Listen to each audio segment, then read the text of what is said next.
नमस्कार दोस्तों, मेरा नाम वीरू द्विवेदी है। मैं आपका अपने YouTube channel Veeru Dwivedi education hub पर हार्दिक स्वागत करता हूं। दोस्त, आज हम बात करेंगे विगत वर्षों के एक सेट की, जो कि सीटेट और यूपीटेट के लिए होगा। दोस्त, आइए शुरू करते हैं।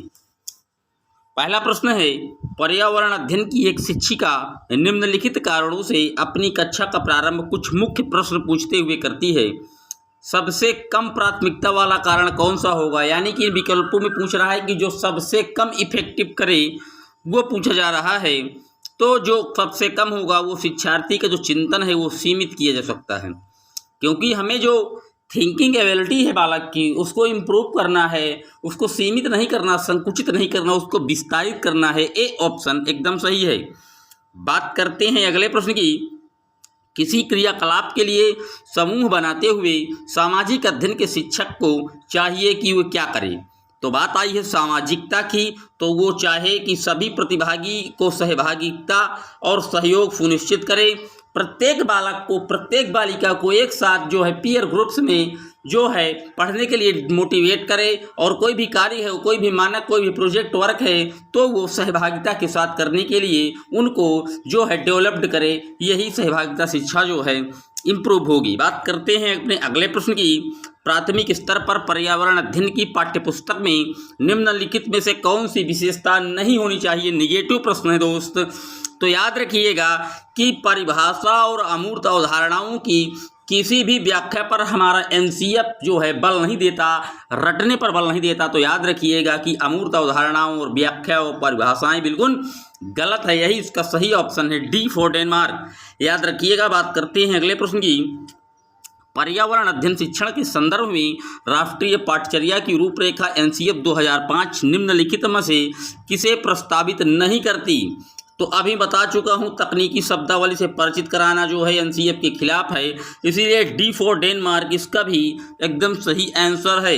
बात करते हैं अपने अगले प्रश्न की। प्राथमिक स्तर के शिक्षार्थियों में मानचित्र बनाने और समझने के लिए निम्नलिखित में से किन कौशलों के विकास की आवश्यकता है? बात आई है मैप की, तो मैपिंग करने के लिए किन किन चीज़ों की जो है आवश्यकता होनी चाहिए ये पूछ रहा है। स्थानों की सापेक्ष स्थिति की समझ बिल्कुल होनी चाहिए। स्थानों की सापेक्ष दूरी और दिशाओं की समझ बिल्कुल सही है। प्रतीकों और स्केलों के पैमाने की समझ, ये भी बात सही है। स्केल पैमाने के अनुसार स्पष्ट ड्राइंग बनाना कोई मानचित्र से रिलेटेड नहीं है, इसलिए डी एकदम गलत है। और किस ऑप्शन में डी नहीं है? तो ए बी सी यही एकदम सही ऑप्शन है, सी फॉर चेन्नई। याद रखिएगा। बात करते हैं अगले प्रश्न की। प्राथमिक कक्षाओं में पर्यावरण अध्ययन पढ़ाने के लिए निम्नलिखित में से कौन सा उद्देश्य संबंधित नहीं है? तो अभी मैं आपको बता चुका हूं कि विज्ञान की जो परिभाषाएं हैं वे सिद्धांतों को रटने की बात नहीं करता एनसीएफ करके सीखने पर बल देता है, इसीलिए बी फॉर बॉम्बे एकदम सही ऑप्शन है। बात करते हैं अगले प्रश्न की। पर्यावरण अध्ययन की प्रकृति निम्नलिखित का समर्थन नहीं करती। तो पर्यावरण की जो प्रकृति है वो ये समर्थन नहीं करती कि बच्चे कम गलतियां करें, क्योंकि जब बच्चा सीखेगा तभी तो गलती करेगा, और गलती जो है वो एक अधिगम का पार्ट माना गया है, इसीलिए बी फॉर बॉम्बे एकदम सही आंसर है। बात करते हैं अपने अगले प्रश्न की। एक शिक्षिका ने कक्षा 3 के विद्यार्थियों को पढ़ाने के लिए पौधे अंतर्वस्तु का चयन किया। उसने सीखने के लिए निम्नलिखित अवसर प्रदान किए। समूहों में पत्तियों का संग्रह करना, पत्तियों के आकार, स्वरूप और अन्य विशेषताओं पर चर्चा करना, अपना वनस्पति संग्रहालय बनाना। इस प्रकार की गतिविधि हेतु शिक्षिका को किस बात के लिए सबसे अधिक प्रोत्साहन नहीं देना चाहिए? निगेटिव है। तो जितनी अधिक पत्तियों के बारे में संभव हो उतना उनके नाम याद करें। यही बात तो मैं बता चुका हूं कि एनसीएफ रटने पर बल नहीं देता, नाम याद करने की बात एनसीएफ नहीं करता, वो सिर्फ समझने की बात करता है। इसीलिए जो इसका सही ऑप्शन है वो है बी फॉर बॉम्बे। याद रखिएगा। बात करते हैं अपने अगले प्रश्न की। शिक्षार्थी का आकलन करते समय पर्यावरण अध्ययन की शिक्षिका को निम्नलिखित में से क्या नहीं करना चाहिए? तो जो नहीं करना चाहिए वो यही है कि बच्चों के कार्य के केवल कुछ पक्षों पर ध्यान करना। ऐसा नहीं है, बालक के कुछ पक्षों पर ध्यान नहीं देना है, बालक के सभी पक्षों पर ध्यान देना है, चाहे वो क्रियात्मक हो, ज्ञानात्मक हो, बोधात्मक हो, कोई भी पक्ष हो, भावनात्मक हो, कई पक्षों, सभी पक्षों पर जो है बल देना है, ध्यान देना है, तभी बालक का सर्वांगीण विकास हो पाएगा। इसीलिए डी फॉर डेनमार्क डेनमार्क एकदम सही आंसर है, याद रखिएगा। बात करते हैं अपने अगले प्रश्न की। प्राथमिक स्तर पर पर्यावरण अध्ययन में समुदाय सीखने सिखाने का एक महत्वपूर्ण संसाधन है, क्योंकि जो समुदाय है, समाज है, ये वास्तविक स्थितियों में सीखने के अवसर को उपलब्ध कराता है। आपस में लोग पीयर ग्रुप में रहकर समाज में आते जाते रहते हुए एक दूसरे से संप्रेषण के माध्यम से विचारों के आदान प्रदानों से बहुत चीज़ें जो है सीख लेते हैं। इसीलिए जो इसका एकदम सही जवाब होगा वो होगा ए फॉर अमेरिका, एकदम सही ऑप्शन है। बात करते हैं अपने अगले प्रश्न की। ये सवाल न्यूमेरिकल है, इसको बाद में समझाता हूं दोस्त। बात करते हैं अगले प्रश्न की। गुरप्रीत जो है पहली बार रेलगाड़ी से नई दिल्ली से चेन्नई गया। अपनी रेल यात्रा में उसकी गाड़ी के द्वारा निम्नलिखित में से किस नदी को पार करने की संभावना नहीं है? तो गुरप्रीत जो रेलगाड़ी से नई दिल्ली से चेन्नई कोलकाता जा रहा है तो वहाँ गंगा नदी नहीं मिल पाएगी उसको। सी फॉर चेन्नई, याद रखिएगा। बात आई है गंगा नदी की, तो बता दें गंगा नदी जो है कि कुल लंबाई 2525 किलोमीटर है, जो कि उत्तराखंड के हिमनद के गोमुख से निकलती है, याद रखिएगा। बात करते हैं अगले प्रश्न की। हमारे देश में निम्नलिखित में से कौन सा ठंडा रेगिस्तान है? जो ठंडा रेगिस्तान है वो लद्दाख को कहते हैं। सी ऑप्शन एकदम सही है। लद्दाख में एक नेशनल पार्क है जिसका नाम है हेमिस नेशनल पार्क, जो कि भारत का सबसे बड़ा नेशनल पार्क है और वर्तमान में लद्दाख के लेफ्टिनेंट गवर्नर आर.के. माथुर साहब हैं, याद रखिएगा। बात करते हैं अपने अगले प्रश्न की। कक्षा 5 की पर्यावरण अध्ययन की पाठ्यपुस्तक का एक पाठ उसी से ठंडा उसी से गर्म डॉक्टर जाकिर हुसैन द्वारा लिखी गई एक कहानी है। उन्होंने बच्चों के लिए ऐसी कई कहानियां लिखी। अपनी मृत्यु के समय वो क्या थे? तो जो डॉक्टर जाकिर हुसैन थे वो भारत के उपराष्ट्रपति थे। सी फॉर चेन्नई, एकदम सही जवाब है। बात करते हैं अगले प्रश्न की। खाद्य संरक्षण के लिए निम्नलिखित में से कौन सा जोड़ा ठीक नहीं है? तो कच्चा आम का अचार बिल्कुल सही है।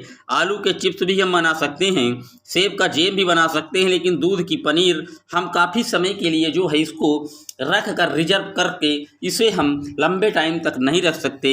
इसीलिए जो इसका सही ऑप्शन है वो है सी फॉर चेन्नई, याद रखिएगा। बात करते हैं अगले प्रश्न की। घरों में से दी गई विशेषताओं पर विचार कीजिए।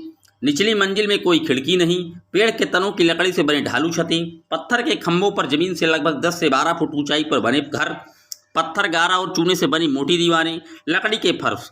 लेह और लद्दाख के घरों में ऊपर दी गई विशेषताएं कौन सी सही हैं? तो डी ऑप्शन ADE विशेषताएं सही हैं, यानी कि लद्दाख में निचली मंजिल में कोई खिड़की नहीं होती, पत्थर गारा और चूने से बनी मोटी दीवारें होती हैं और लकड़ी के फर्श होते हैं। डे फॉर डेनमार्क, याद रखिएगा, इसका एकदम सही जवाब है। बात करते हैं अगले प्रश्न की। निम्नलिखित का अध्ययन कीजिए। कौवा पेड़ की ऊंची डाल पर अपना घोंसला बनाता है।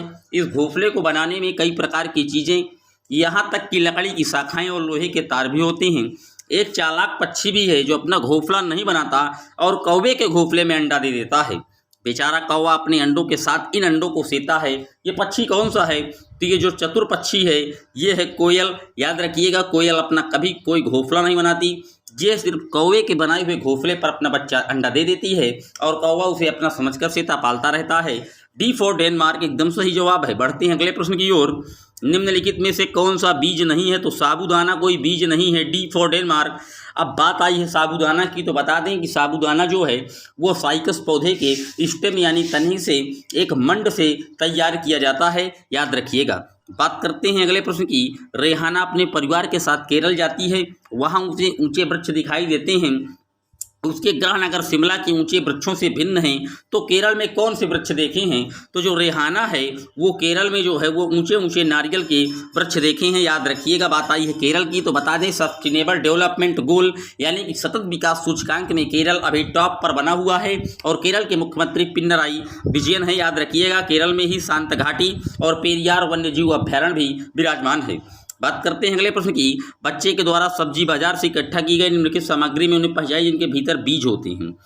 तो बीज जो है वो होते हैं टमाटर, नाशपाती, चीकू, भिंडी और करेला तथा खीरा में, याद रखिएगा। डी फॉर डेनमार्क एकदम सही है। बात करते हैं अपने अगले प्रश्न की।